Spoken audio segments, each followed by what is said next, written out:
Hello everybody and welcome to another episode of Box Office Talk. This is the show where I break down what happened at the box office, see if my predictions for the top 5 are correct, and then make predictions for next week's top 5. So let's get right on into it. Last week I predicted that number 1 would be Inferno, number 2 would be Boo, a Madea Halloween, number 3 would be Jack Reacher, Never Go Back, number 4 would be Ouija, Origin of Evil, and number 5 would be The Accountant. And guess what, guys? Once again, I only got 1 out of 5 of my predictions right. Yeah, last weekend when I said that next weekend would be kind of easy to predict. Apparently not, because I only had 1 right. Let's go over what happened. Number 1 was once again Boo, a Madea Halloween. This thing literally is at the number 1 spot for the second week in a row. Apparently Tyler Perry's fan base is that large that they'll make it the number 1 movie in America yet again. It made $16 million this weekend, and that adds to a total of $52 million.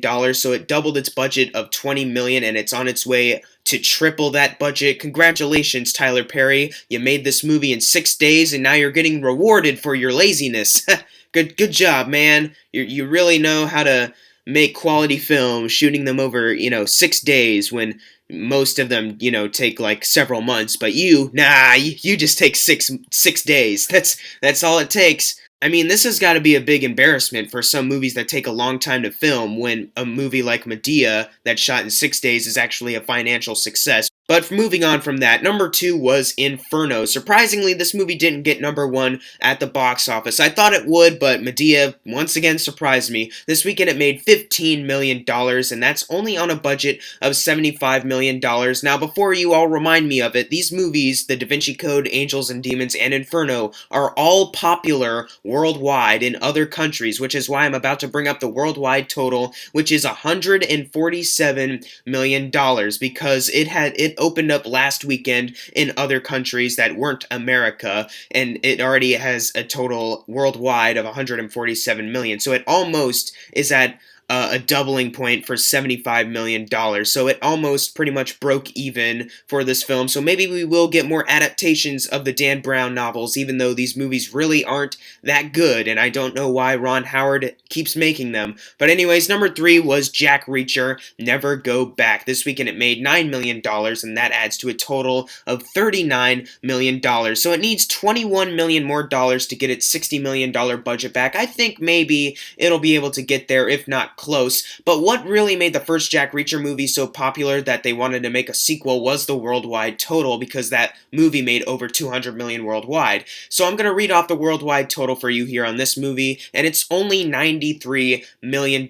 So it's not too bad. It's not doing horribly. It already got its budget back worldwide, and it probably will go on to double that budget because, as I said, the first movie was so popular worldwide. I don't think they'll want to make a Jack Reacher 3 or anything like that. I'm not sure if these are the kind of results they are expecting, or maybe it is, then maybe we will get a Jack Reacher 3. But anyways, number 4 was The Accountant. This weekend it made $8 million, and that adds to a total of $61 million. So this movie is doing very well domestically, unlike the previous 2 films that are kind of underperforming. So The Accountant and Madea are all doing very well this weekend in America. I really don't know why I keep mentioning Madea, only because this movie is going to be around for a long time. Like maybe a couple more weeks, Madea will be here. Even though Halloween is tomorrow, but and this movie is about Halloween, but it'll still be here anyways. It's kind of like Mother's Day, where it was out even past Mother's Day, but who cares?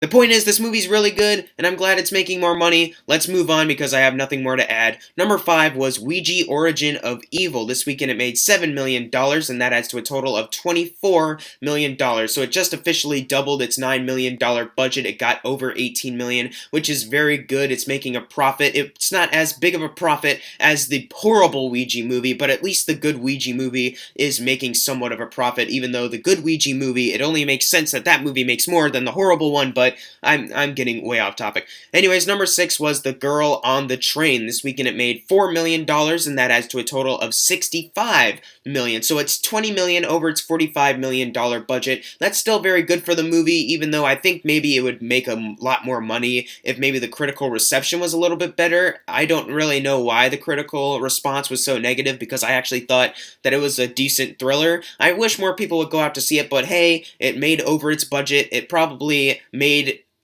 double the amount of its budget worldwide. I'm just too lazy to check it right now. So that's still pretty good for the movie. Anyways, number 7 is Miss Peregrine's Home for Peculiar Children. This weekend it made $3,975,000, and that adds to a total of $79 million domestically. I feel like this movie's stuck at the $70 million margin for like the past couple weeks. Maybe I'm just crazy, but I feel like I've read that Miss Peregrine has made around $70 million for like 2 weeks now. Or maybe I am just crazy, which is a possibility. But once again, let's look at the worldwide total, which is $232 million. It's still growing, but there's no news on if they will make a sequel to this film. I'm just waiting to hear if they announce a sequel, because they've made enough money to warrant one. They've doubled its budget worldwide, so I don't know. Maybe they will. We're all just gonna have to wait, I guess. Anyways, number 8, a movie that definitely will not make a sequel, a movie that we will all definitely forget about at some point. Keeping Up with the Joneses. This weekend it only made $3,375,000, and that adds to a total of only $10 million, $30 million less than its $40 million budget. There's no way this movie's gonna make a profit. There's no way it's gonna spike up soon. It's just done. It's a dud, which is kind of expected. I honestly kind of expected it to happen, since it didn't have a whole lot of marketing, but I thought it would. I didn't think it would be this bad of a bomb, you know? I didn't think it would be like Masterminds level. Poor Zach Galifianakis, though. Anyways, number 9, a movie I thought would be gone last weekend, but it's still here for, I guess, its last time. Storks. This weekend it made $2,785,000, and that adds to a total of $68 million. It's $2 million away from getting across its $70 million budget domestically, but as I keep mentioning, its worldwide total is good. Its worldwide total is $153 million. That's still good for the movie. It has made a $13 million profit for the studio. It got over its budget worldwide. I think it would have been a lot better for the studio if they did that domestically, but still, it's somewhat of a hit.